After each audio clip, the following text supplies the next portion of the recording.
क्या हुआ भाई साहब? हुकुम साहब, क्या हो रहा है आपको?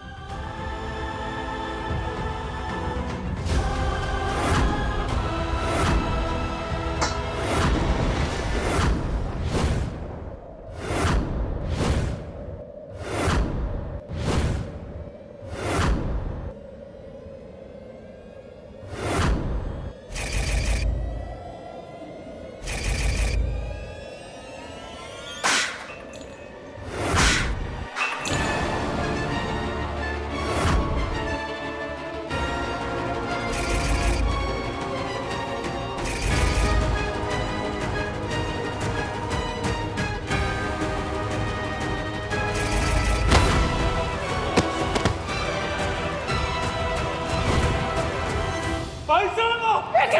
हुकुम साहब!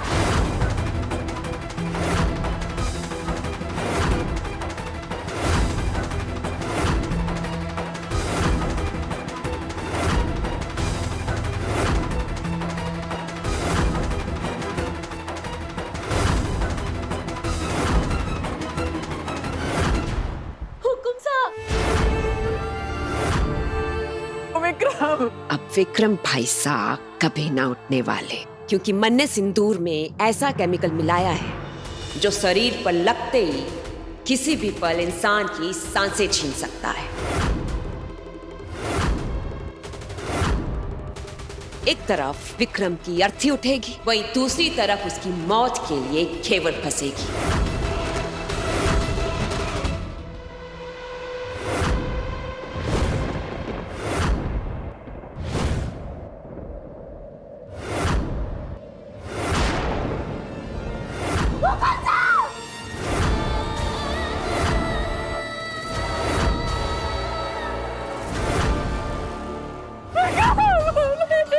विक्रम भाई साहब!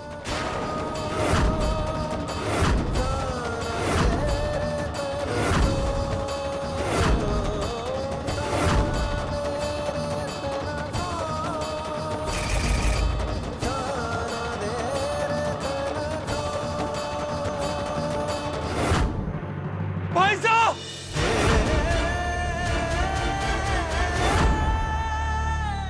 विक्रम भाई साहब के पल्स काम नहीं कर रही है।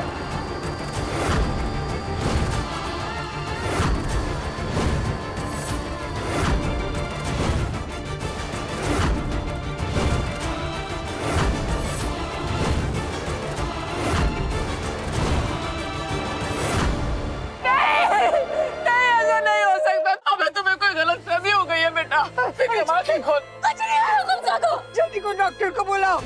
हमें डॉक्टर को फोन करो। जी भाई साहब। भाई साहब, कुछ नहीं होने देंगे हम आपको।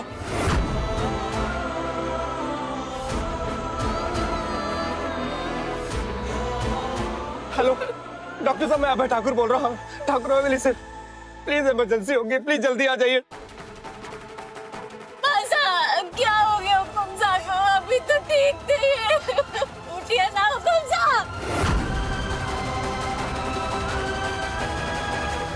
भाई साहब तो ठीक हो गए थे, फिर अचानक उन्हें, मतलब ये सब रंगपुड़ी चीजा ने किया।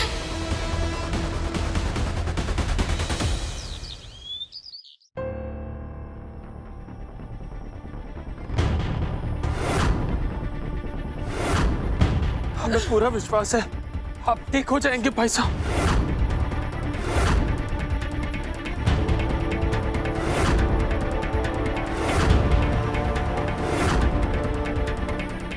डॉक्टर साहब, क्या हुआ है मेरे बेटे को? माफ कीजिएगा, पर अब विक्रम जी हमारे बीच नहीं रहे।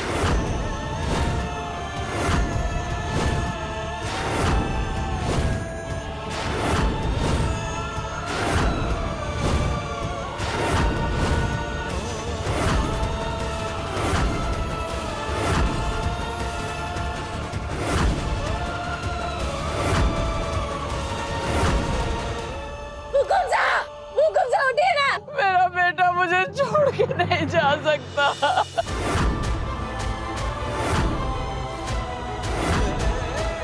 भाई साहब मत करिए ना सबको परेशान। उठ जाइए। बुआ साहब देखिए ना भाई साहब को। भाई साहब जवाब क्यों नहीं दे रहे हैं? भाई साहब! हम जानते हैं आप कुछ दिनों से हमसे नाराज थे, सारी नाराजगी दूर करते कि आप हमसे बात कर लीजिए। देखिए ना सब कितने परेशान है।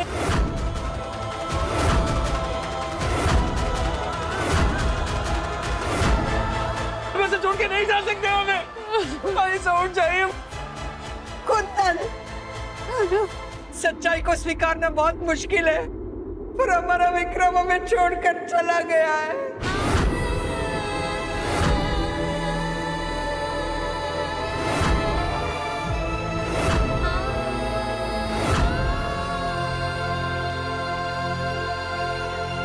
कुंदन, फरियाद में बहुत रोया है थारा बड़ा भाई।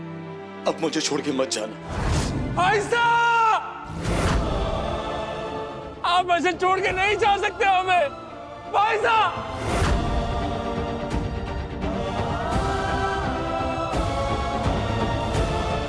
भाई साहब,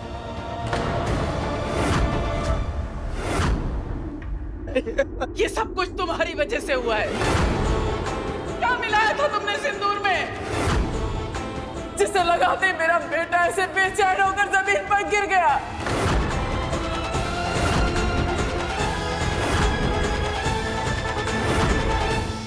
अरे चुपचाप खड़ी क्या है? हाँ, जवाब दे।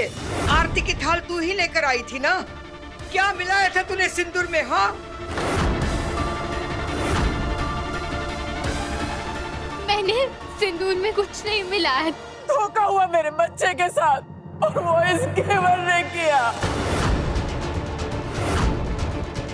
अच्छा भला आया था मेरा बेटा अस्पताल से, और देखते देखते मेरी आंखों के सामने चला गया।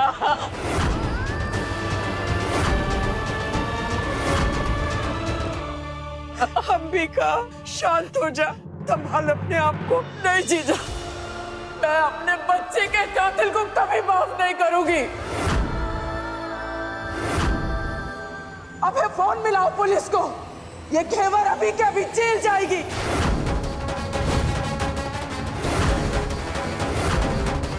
नहीं बासा,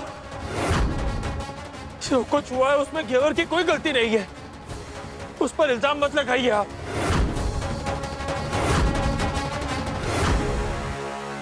कोई फोन नहीं करेगा ना पुलिस को? मैं फोन करूंगी पुलिस को।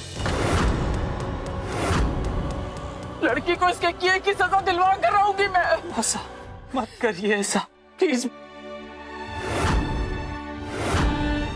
हम मानते हैं भाई साहब घेवर को कभी पसंद नहीं करते थे,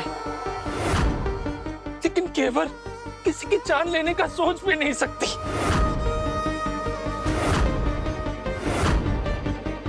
ऐसा के जाने से हम टूट चुके हैं, लेकिन अगर घेवर भी चली गई है तो हम पूरी तरह से बिखर जाएंगे। कुछ नहीं रहेगा हमारी जिंदगी में, सब कुछ चला जाएगा।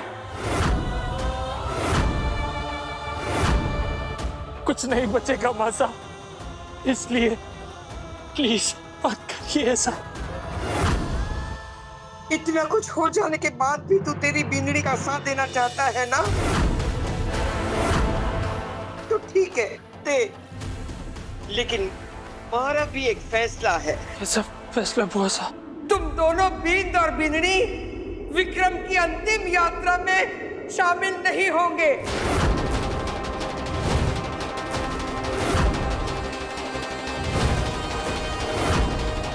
ना तू उसे कांधा देगा, ना ही मुखाग्नि।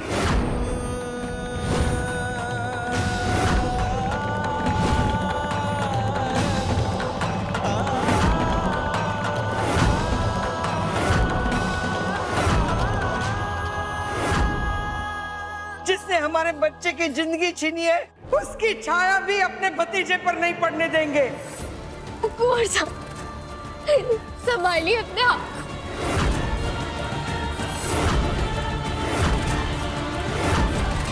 ये हमारे साथ अन्याय है बुआ साहब, ये फैसला बदल दीजिए, वरना हम जिंदगी भर इस आग में चलते रहेंगे कि अपने भाई साहब को अंतिम विदाई भी नहीं दे पाए।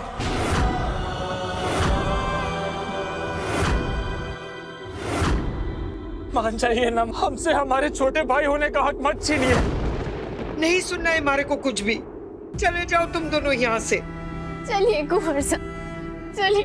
बुआ साहब,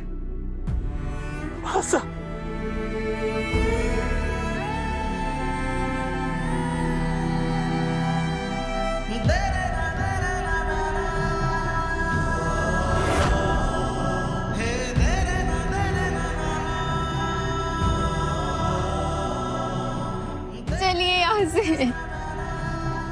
गंजा!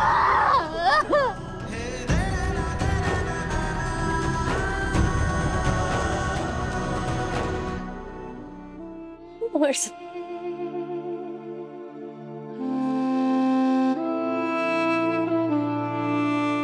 सुना तुमने घेवर? वर्षा ने क्या कहा? हम पाइसा के अंतिम दर्शन नहीं कर सकते, नहीं हम किसी विधि में जा सकते। सब सुना मैंने कुंवर साहब, तब इस वक्त बुआसा का फैसला बदल तो नहीं सकते ना, इसलिए आप शांत हो जाइए ना।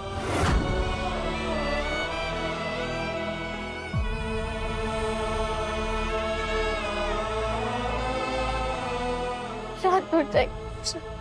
नहीं हो पा रहे हम शांत। कैसे बताए तुम्हें, कैसे समझाए?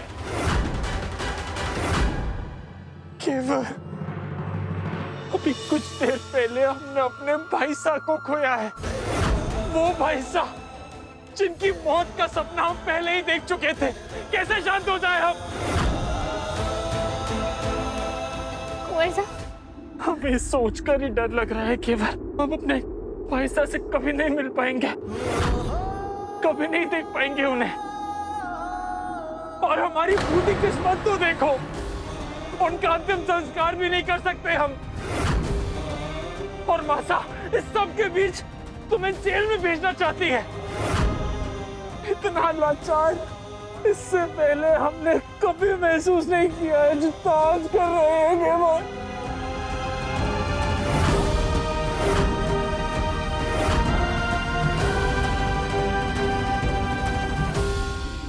कुंवर साहब, विक्रम भाई साहब के अचानक चले जाने से इस वक्त सब लोग सदमे में हैं।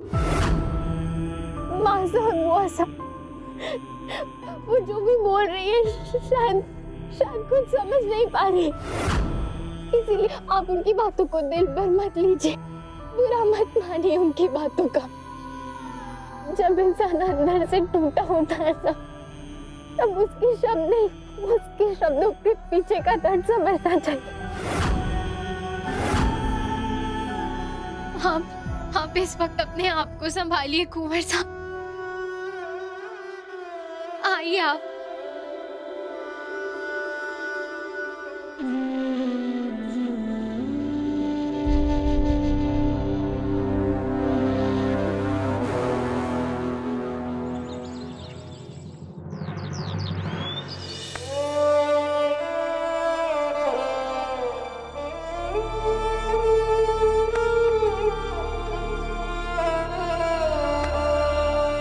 भोलेनाथ, विक्रम भाई साहब को गुजरे हुए 1 हफ्ता हो गया है, पर कुंवर साहब ने एक पल के लिए भी अपनी पलक नहीं झपकी है।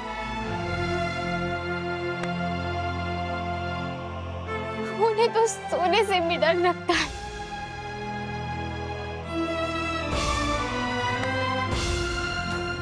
कहते हैं कि क्या पता कौन सा नया सपना देखे, किसके साथ क्या हो जाएगा।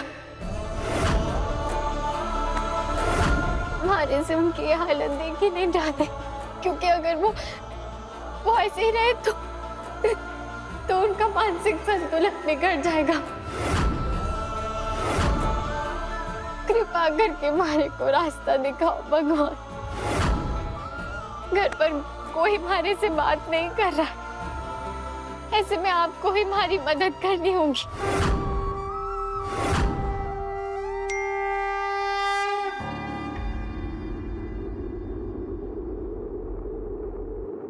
प्रिंसिपल साहब का मैसेज, कुंदन को ठीक करने का हल मिल गया है। उसी बारे में बात करने के लिए शाम को 5 बजे मिलना।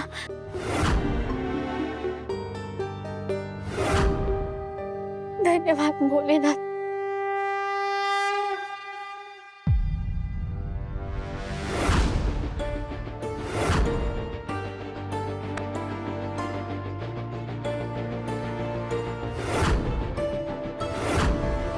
देख रहे हो जीजा, जब से विक्रम गया है कुंदन ऐसे ही गुमसुम रहने लगा है। ना कहीं आते जाते, ना किसी से बात करते, ना कुछ खाते पीते।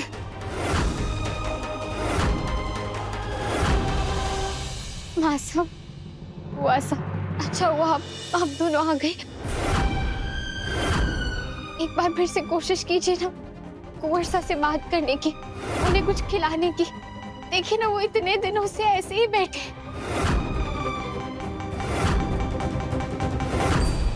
विक्रम को खोने का दुख इतना बड़ा है अंबिका कि उसे इस जन्म में तो नहीं भुला पाएंगे, पर इस वक्त हमें कुंदन को संभालना होगा। एक छोरा तो खो चुके हैं, अब दूसरे को नहीं खो सकते। इसलिए इस वक्त दिल पर पत्थर रख और चल। कुंदन, देख आज तेरी बुआ सा ने क्या बनाया है थारे लिए।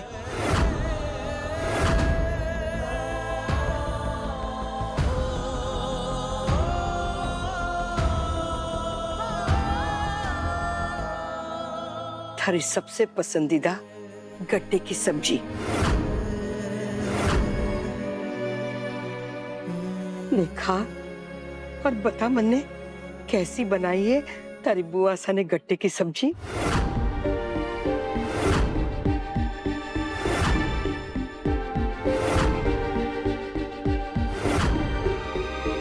याद है कुंदू, जब तू छोटा था और मैं गट्टे की सब्जी बनाती थी तो पूरा पतीला लेकर भाग जाता था और कहता था, ये गट्टा बनाएगा मने हट्टा कट्टा। हाँ जीजा, मुझे याद है कुंदन की बचपन की वो शरारत। आप बहुत अच्छी गट्टे की सब्जी बनाती है।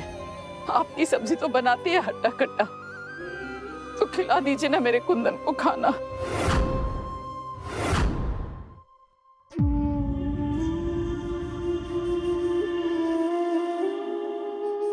हम भी भाईसा के लिए कुछ लाए, भाईसा के मनपसंद गुलाब जामुन। सब कितने अच्छे हैं, खुद तकलीफ में है पर फिर भी कुंवर सा को ठीक करने के लिए कितनी कोशिश कर रहे हैं। भाभी साहब, आप भी। बस चारू, अपने घर की दुश्मन की खातिरदारी करने की कोई जरूरत नहीं है तुम्हें। सही कह रही है अंबिका, इस छोरी की वजह से इस घर में मातम छाया है। इसी ने छीनी है हमारे घर की खुशियां।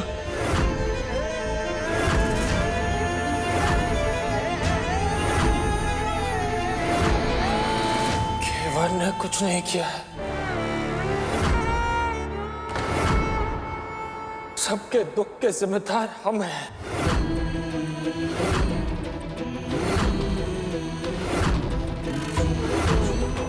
हमारी वजह से छाया है मातम। कुंदन, आप ये सब क्या बोल रहे हो? सच कह रहे हैं मासा, हमने छीनी है इस घर से सबकी खुशियां।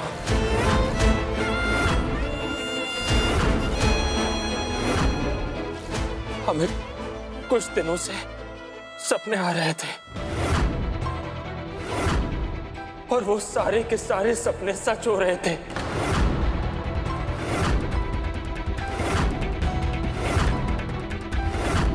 सबसे पहले हमने देखा किसी लड़की के दुपट्टे में आग लगी थी और उसी दिन प्रतियोगिता में वेदिका भाभीसा के दुपट्टे में आग लग गई। और फिर हमने देखा सरपंच का पद हम खो चुके हैं। और फिर तीसरा सपना हमें आया कि विक्रम भाईसा को खंजर लगने वाला था और वो भी सच हो गया।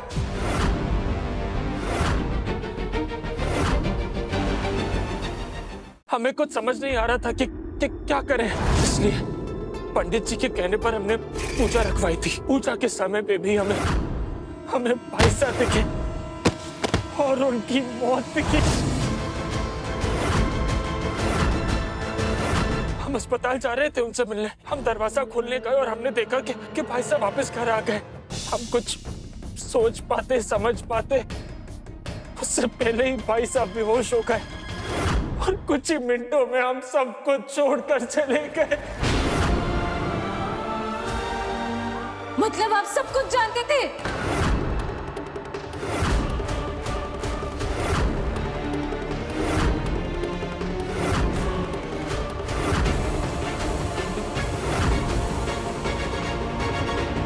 और फिर भी आपने अपने भाई साहब को नहीं बचाया। ऐसा कैसे कर सकते हैं आप? कैसे?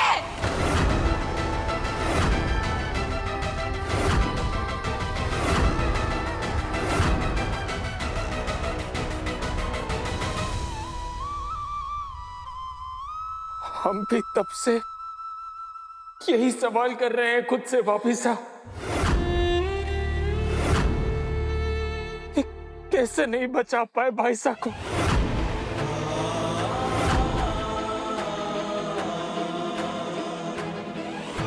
भाई साहब के जाने का गम हमें अंदर ही अंदर खाए जा रहा है।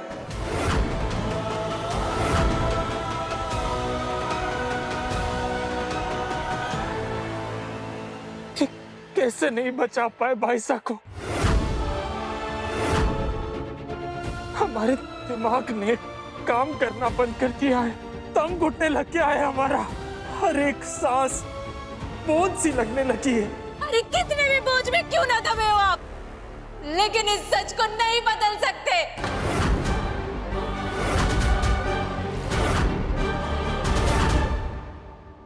कि हुकुम साके जीते जी जानते थे आप उनकी मौत के बारे में, और फिर भी आपने कुछ नहीं किया, कुछ नहीं।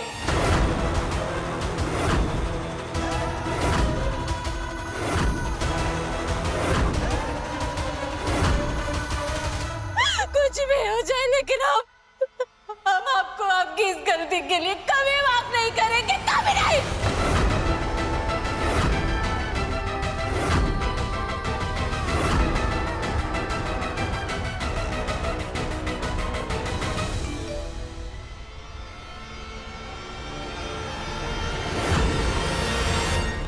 घेवर, कुंदन को फिलहाल एक दिमागी डॉक्टर की जरूरत है, इसीलिए मैंने एक डॉक्टर का पता लगाया है जिसने ऐसे बहुत सारे केस हल किए हैं। पर वो डॉक्टर थोड़ी सी अलग है, वो ज्यादा लोगों के बीच रहना पसंद नहीं करती, इसीलिए उसके बारे में कुछ ऑनलाइन तुम्हें नहीं मिलेगा। मैंने अपने खास दोस्त से उसका नंबर निकलवाया है, ये लो। देखना, ये कुंदन को पक्का ठीक कर देगी। इस डॉक्टर ने कई परिवारों की उम्मीदें जगाई हैं। आपका बहुत बहुत धन्यवाद प्रिंसिपल साहब। नमस्ते। अब बस यही आखिरी उम्मीद है जो कुंवर साहब को ठीक कर सकती है।